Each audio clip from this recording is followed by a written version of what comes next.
চাওক শূন্য সহনীলতাৰ কথা কোৱা বিজেপি চৰকাৰখনৰ এজন প্ৰাক্তন বিধায়ক অশোক কুমাৰ সিংৰি ডাঙৰীয়াৰ মালিকাধীন MS গৌতম কনষ্ট্ৰাকশ্যনৰ কোম্পানীত নিয়োজিত দুটা ডাম্পাৰ গাড়ী বঙাইগাঁও পৰিবহণ বিষয়াৰ কাৰ্যালয়ত আছে ধৰিছে তেওঁলোকে।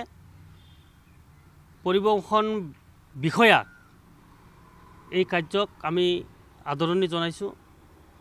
আমি ভাল পাইছোঁ যে নিয়ম বহিৰ্ভূতভাৱে চলাই থকা গাড়ীসমূহ, পঞ্জীয়নভুক্ত গাড়ী, কোনো কাগজ পাতি নথকা গাড়ীসমূহ দ্বিতীয় ধৰাৰ কাৰণে দ্বিতীয়ক আমি ধন্যবাদ জনাইছোঁ। আৰু বিজেপি চৰকাৰখনৰ বিষয় প্ৰাক্তন বিধায়ক হোৱাৰ কাৰণেই তেওঁৰ গাড়ীসমূহ এনেকৈ চলে নেকি? আজি আমি যিখিনি খবৰ পাইছোঁ, আমি যিখিনি চাইছোঁ, আজি 5 বছৰে এই গাড়ীসমূহৰ একো কাগজ আপ টু ডেট নাই। তাৰ পিছতো গাড়ীসমূহ ৰোডত কেনেকৈ চলি আছে, এইটো আমাৰ প্ৰশ্ন। না বিজেপি দলৰ নেতা হোৱাৰ কাৰণেই তেওঁৰ গাড়ীসমূহ এনেকৈ চলি আছে। আৰু সাধাৰণ মানুহৰ এটা এদিনৰ ডকুমেণ্টছ ফেল হ'লেই সেই গাড়ীসমূহ জব্দ কৰে।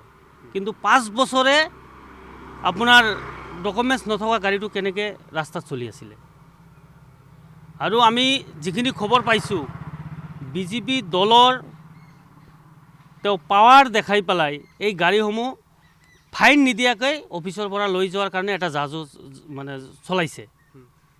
যদি এনেকুৱা ধৰণৰ কথা হয়, আমি গোটেই কথাখিনি নিৰীক্ষণ কৰি আছোঁ যে কেনেকৈ গাড়ীসমূহ লৈ যায়, প্ৰপাৰ দ্বিতীয় গাইডলাইনত ফাইন কাটা হয় না নাই, গোটেইখিনি বস্তু আমি নিৰীক্ষণ কৰি আছোঁ।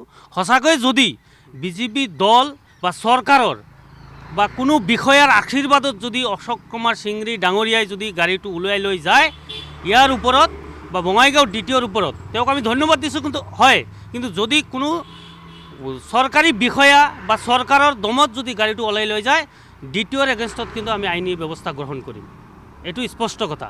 যাৰ কাৰণে বঙাইগাঁও দ্বিতীয়ক আমি ধন্যবাদ দিছোঁ, লগতে অনুৰোধো জনাইছোঁ যে এই গাড়ীসমূহ প্ৰপাৰ ফাইন কাটাৰ পিছত যাতে লৈ যায়, নহ'লে দ্বিতীয়ৰ এগেইনষ্টত আমি কিন্তু আন্দোলন কৰিবলৈ কিন্তু বাধ্য হ'ম।